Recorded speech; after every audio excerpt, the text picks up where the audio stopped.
सुबह से 4 मतलब विधानसभा की टीम आई है और चारों फोर्स कर रही है कि अगर आप नहीं हमारे यहाँ चुनाव लड़ेंगे तो आपके घर में हम धरना दे देंगे। पारसनाथ का टाइगर, फिर कभी झुमरा का टाइगर। तो पारसनाथ का अब टाइगर है। हाँ, तो पारसनाथ लेकिन क्या में- झुमरा में जाएंगे पारसनाथ का टाइगर? पारसनाथ- मियाँ के जो सिटिंग विधायक है लंबोदर महतो, आपको सीधे चुनौती दे रहे, स्वीकार कर रहे हैं। आजसू का गढ़ माना जाता है, वहाँ पर जेबी केसेस गार्ड किसी का कर करता है अल्फा हुसैन, उनको जान से मारने का धमकी दिया जाए। डुमरी से कौन उम्मीदवार होगा आपके? 55 सीटों पर ऐलान किए हैं विधानसभा। देखिए, ऐलान नहीं, हम लोग अनुमान किए, ये ऐलान नहीं अनुमान है। सीटें बढ़ सकती हैं। तो हम लोग ये अनुमान किए कि हम लोग 8 लोकसभा लड़ें तो 8 से 48 होता है। चतरा में और हजारीबाग में एक सीट कम है, यानी 46। जमशेदपुर टच नहीं किए थे, खूंटी टच नहीं किए थे, गोड्डा टच नहीं किए थे। हम लोग वहाँ टच करेंगे क्योंकि वहाँ हमारे कार्यकर्ता हैं, वहाँ हमारे केडर हैं, वहाँ हमारा वोट है। तो उस लिहाज से सीटें बढ़ेंगी, लेकिन फिर भी अनुमान रखें 50+ सीटों पर हम लोग चुनाव लड़ने जा रहे हैं। कितना चांसेस है कि आपका, देखिए आप लोकसभा चुनाव लड़े, उसमें 3.5 लाख वोट लाए। ये 3.5 लाख एक निर्दलीय उम्मीदवार के तौर पर इतना वोट लाना बहुत बड़ी चीज। इतिहास में फर्स्ट टाइम में कभी नहीं हुआ है और ये हम लोग के लिए गौरव करने का विषय है। हमारे जितने भी कार्यकर्ता, उनको गर्व करना चाहिए अपने प्रदर्शन पर। उन्होंने बहुत अच्छा काम किया है। विधानसभा में क्या स्टैंड रहेगा? अभी जैसे गोमिया में आप लीडिंग किए, डुमरी में लीडिंग की, इन दोनों सीटों पर और बाकी टुंडी में हम लोग अच्छा वोट किए हैं, 60 किए हैं। बागमारा में भी लगभग 50 के आसपास किए हैं। बेरमा में भी अच्छा किए हैं। बस गिरिडीह थोड़ा सा वीक रहा है, वहाँ मेहनत करेंगे। तो क्या डुमरी से कौन उम्मीदवार होगा आपके? देखिए, अभी बहुत सारे संभावित उम्मीदवार हैं और उनके नामों का मंथन चल रहा है। अंतिम रायशुमारी हमारी एक संसदीय बोर्ड तय होगी और उस संसदीय बोर्ड के माध्यम से प्रत्याशी का नाम पर अंतिम मुहर लगाएगा। अब हमेशा स्पीच में बोल देते हैं पारसनाथ का टाइगर, फिर कभी झुमरा का टाइगर। तो पारसनाथ का अब टाइगर है। हाँ, तो पारसनाथ लेकिन क्या यानी- झुमरा में जाएंगे पारसनाथ का देखिए, टाइगर? पारसनाथ यानी डुमरी, चूंकि भले पारसनाथ का क्षेत्र जो मैक्सिमम गांव आते हैं वो गिरिडीह साइड आते हैं, लेकिन मैक्सिमम पारसनाथ को लोग डुमरी साइड से ही देखते हैं, गलागी डुमरी। तो उस हिसाब से, और झुमरा की बात करें तो गोमिया। और सुने, देखेंगे दोनों सीटों में से एक रहेगा।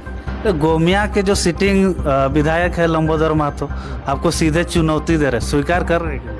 देखिए, हमने स्पष्ट कहा कि जो इंटरव्यू मेरा आप ले रहे हैं, आप विधायक जी का लीजिए और उनको और एक आध बार बोलने बोलिए उसी टर्न में। माइका लाल तो दम है, तो औकात है, तो हैसियत है, तो गोमिया लड़ेंगे।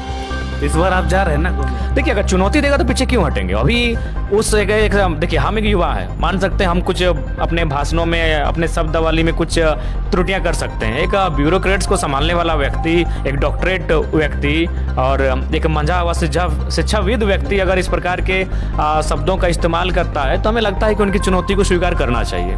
देखिए, गोमिया से अभी देखिए मनोहर सर है जो भाषा से लगातार आंदोलन किए, इनको भी टिकट कहीं से मिलना चाहिए। देखिए, नो डाउट मनोहर सर भी एक अच्छे व्यक्ति हैं और इनमें ये दमखम है कि वो प्रत्याशी बनने की अहर्ता रखते हैं। गोमिया में और बहुत सारे लोग हैं। जैसे अगर आप गोमिया की बात करें तो गोमिया में 3 प्रखंड आते हैं। अगर आप कसमार की बात करेंगे तो कसमार में भी अमरलाल मुखिया जी बहुत अच्छा काम किए हैं। पेटवार में आते हैं तो मनोहर सर का नाम आता है। आप अगर गोमिया एंट्री करते हैं तो वहाँ भी बहुत सारे ऐसे नाम हैं जो अच्छा काम किए हैं। नो डाउट वे लोग प्रत्याशी हैं, भविष्य में प्रत्याशी बनते हुए दिखेंगे। लेकिन फिलहाल अंतिम जो निर्णय है वो संसदीय बोर्ड और टीम ही तय करेगी। तो फिर मनोहर सर का कहीं पर चांसेस है? देखिए, उस पर कहना अभी मुश्किल है, क्योंकि देखिए सबका अपना अपना एक सीट होता है। अगर आप हमें गोमिया बुलाएंगे तो फिर ऐसी परिस्थिति में इनको वहाँ देख रेख करना होगा, इनके देख रेख में चुनाव होगा। देखिए, आपके एक कार्यकर्ता है अल्फा हुसैन, उनको जान से मारने का धमकी दिया जाए, आखिर आपके कार्यकर्ता से ऐसा क्यों?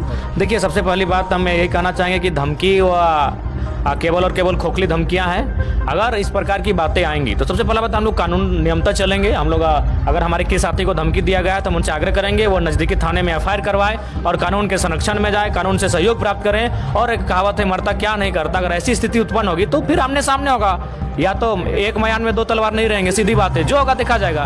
डर के साए में जीने वाले नहीं है, डर को खत्म करने के लिए आए हैं। लेकिन हाँ, प्रयास करेंगे कानून उसको अपने हाथों ले। और यहाँ देखिए रामगढ़, जहाँ पर आजसू का गढ़ माना जाता है, वहाँ पर जेबी केसेस है। गढ़ किसी का नहीं होता है। सिकंदर चला गया दुनिया को जीतने वाला, लगभग आधी दुनिया पर जिसने दखल कर लिया था। आज सिकंदर का कहीं नामो निशान नहीं है दुनिया में। तो ये पढ़े हुए लिखे नौजवान ये क्यों कहते गढ़? कोई किसी गढ़ नहीं होता है। एक समय होता है, एक क्लाइमेट होता है। क्लाइमेट भी कम से कम 25-30 साल में एक बार बदल जाता है। तो गढ़ होता है ना, गढ़ भी बदलता है। उस क्लाइमेट की तरह 25-30 साल हो चुका है। वो क्लाइमेट भी बदल रहा है, गढ़ भी बदलेगा। उम्मीदवार कौन होगा? हम ही होंगे। आप ही क्या कर रहे हैं आप? 55 जगह आप ही रहिए। आप लोग वही कर ही रहे हैं। रामगढ़ से भी लोग आए थे, रामगढ़ का भी डिमांड है कि आप रामगढ़ आइए। मांडू वाले भी वही कर रहे हैं, गोमिया वाले भी वही कर रहे हैं। ये ऐसा हमको लगता है झारखंड के इतिहास में शायद ऐसा प्यार शायद किसी को मिला हो। सुबह से 4 मतलब विधानसभा की टीम आई है और चारों फोर्स कर रही है कि अगर आप नहीं हमारे वहाँ चुनाव लड़ेंगे तो आपके घर में हम धरना दे देंगे, हम लोग यहीं सो जाएंगे, आपका गाड़ी गुजरेगा पेटवार से, हम वहीं सो जाएंगे। तो भाई हम क्या करें? हम लोग भी इंसान हैं, बात को समझिए। लेकिन ओवरऑल 2 सीटों पर ही लड़ेंगे, उससे ज़्यादा संवैधानिक नहीं है नियम। और वो सीटें संसदीय बोर्ड तय करेगी, हमारी सर्वे की टीम तय करेगी कहाँ से लड़ना चाहिए। बहुत बहुत धन्यवाद।